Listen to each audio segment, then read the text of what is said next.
എല്ലാവർക്കും നമസ്കാരം. ഇന്നത്തെ ശുഭചിന്ത: കരുതൽ ശേഖരമാണ് പ്രതിസന്ധികളിൽ തുണയാകേണ്ടത്. ഏത് അവസ്ഥയെയും ക്ഷമയോടെ നേരിടാനും അതിക്രമങ്ങളോട് ശാന്തമായി പ്രതികരിക്കാനും ശേഷിയുണ്ടാകണം.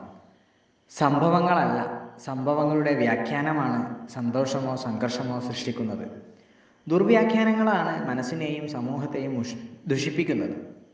ഓരോ പ്രതികരണവും പുറമേ നിന്നുള്ള പ്രകോപനങ്ങളുടേതോ ഉത്തേജനത്തിൻ്റെയോ പരിണിത ഫലമല്ല, അകമേയുള്ള ചിന്തകളുടെയും മനോഭാവങ്ങളുടെയും പ്രതിഫലനമാണ്.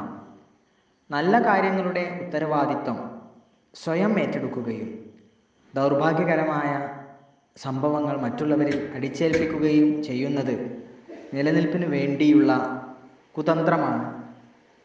എല്ലാവർക്കും നന്മകളുണ്ടാകട്ടെ. എല്ലാവർക്കും ജീവിത വിജയം ഉണ്ടാകട്ടെ. നന്ദി, നമസ്കാരം.